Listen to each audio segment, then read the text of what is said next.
कक्षा 10 के छात्र एवं छात्राएं ध्यान दें। आज है 30 जुलाई सन 2020। इससे पहले आपको हिंदी संस्कृत परिचयिका में प्रथम पाठ पढ़ाया गया था वाराणसी, और आज आपको पढ़ाया जाएगा अन्योक्ति विलास यानी द्वितीय पाठ।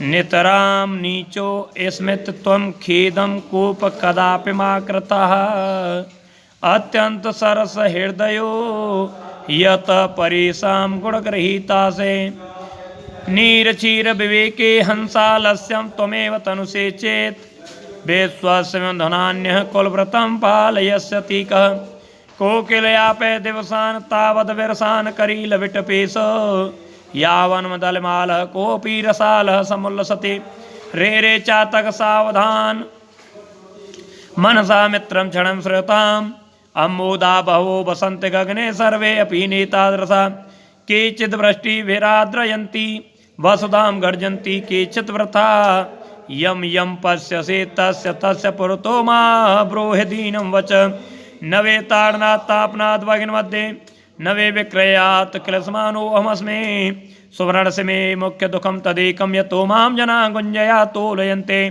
रात्रि गमिष्यति भविष्यति सुप्रभातं भास्वानुदेश्य सति हसिष्यति पंकजालयः एत्यं विचिन्तयत कोशगते दुरेफे हा हंत हंत नलनीं गजोज्जहार।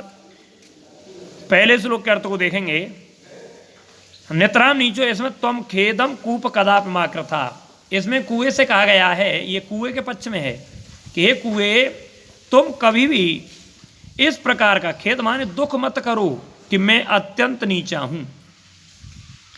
तुम अत्यंत कोमल हृदय वाले हो, सरस माने कोमल, तुम अत्यंत कोमल हृदय वाले हो।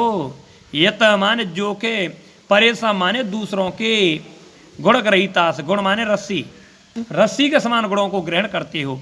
हे कुएं तुम इस प्रकार का खेद कभी मत करो कि मैं अत्यंत नीचा हूं। तुम अत्यंत कोमल हृदय वाले हो जो कि दूसरों के रस्सी के समान गुणों को ग्रहण करते हो। दूसरे श्लोक के अर्थ को देखें। नीर क्षीर विवेके, नीर माने पानी, क्षीर माने दूध, ये हंस के पक्ष में है।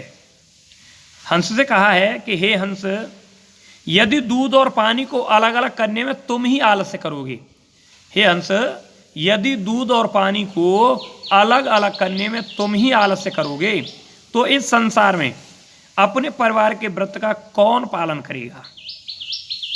तीसरा जो श्लोक है ये है कोयल के पक्ष में। कोकिल यापे दिवसान तावत विरसान करील विटपेशु, हे कोयल जब तक अपने विपत्ति के दिनों को करील के वृक्षों पर बिताओ तब तक कोई आम का वृक्ष बोर से फरे और उस पर भ्रमराओं का यानी भौराओं का समूह गूंज रहा हो। रे रे चातक सावधान, ये पपिया के पक्ष में है। चौथा जो श्लोक है ये पपिया के पक्ष में है। इसमें कहा गया कि हे मित्र पपिया, चातक माने पपिया, हे मित्र पपिया सावधान मन से क्षण भर सुनो। अम्मोदा बहवो बसंत, आकाश में बहुत से बादल दिखाई देते हैं। सर्वे अपि नेता दृशा, सभी एक प्रकार के नहीं होते। आकाश में बहुत से बादल दिखाई देते हैं, निवास करते हैं, सभी एक प्रकार के नहीं होते। केचित् वृष्टि भेराद्रयंती वसुधाम गर्जंती केचित् व्रता, वसुधा माने धरती, केचित् माने कुछ, वृष्टि भेराद्रयंती माने वर्षा करके, कुछ वर्षा करके पृथ्वी को भिगो देते हैं और कुछ बेकार ही गरजते हैं।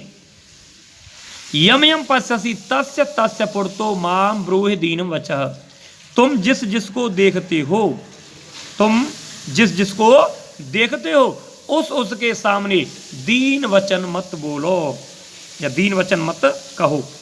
पांचवा श्लोक जो है ये सोने के पक्ष में है और इसमें बताया गया है, ध्यान दें प्रिय विद्यार्थी, नवे तारनाथ तापनाथ वग्न मध्य, सोना कहता है मुझ सोने को न पीटे जाने से न अग्नि के बीच में जलाए जाने से, अग्नि मध्य अग्नि के बीच में, तापनाथ तपाए जाने से या जलाए जाने से, और ताड़ना माने पीटना, मुझ सोने को न पीटे जाने से, न अग्नि के बीच में जलाए जाने से तनक भी दुख है।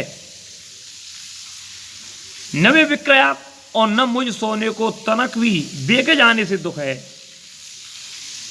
सुवर्ण से में मुख्य दुखम तदेकम, मुझ सोने को मुख्य दुख एक है, मुझ सोने को मुख्य दुख एक है। यतो माम जना गुंजया तोलंती, जो कि लोग मुझे रत्ती से तोलते हैं, सबसे छोटे बाट से तोलते हैं। मुझ सोने को यही दुख है कि मुझे लोग रत्ती से तोलते हैं। और छठवां जो श्लोक है ये विद्यार्थियों आपके पक्ष में है।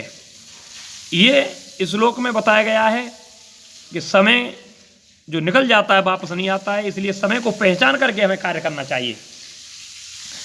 रात्रि गमिष्यति भविष्यति सुप्रभातम, भास्वान देश सती हस्यति पंकजालय, एत्यं विचंतयत कोशगते दुरेफे हा हंत हंत नलेम गजोज्जहार।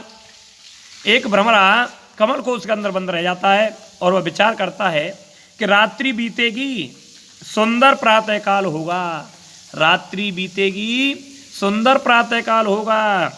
भास्वान देश सती हस्यति पंकजालय, सूर्य उदय होगा। भास्वान माने सूर्य, सूर्य उदय होगा, कमल खिलेगा,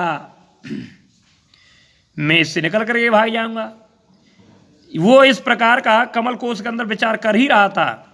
हा हंत हंत नलिनीम गजोज्जहार, हाय बड़े दुख की बात है कि हाथी ने कमलिनी को जड़ से उखाड़ करके फेंक दिया। तो मेरे प्रिय विद्यार्थियों, ये जो समय निकल जाएगा वापस नहीं आएगा, समय को ध्यान में रखते हुए आप अच्छी तरह से पढ़ाई करें और जो आपको पढ़ाया जा रहा है इसे ध्यान में रखते हुए कापी फेर बना करके उसमें भी लिखते रहें। धन्यवाद।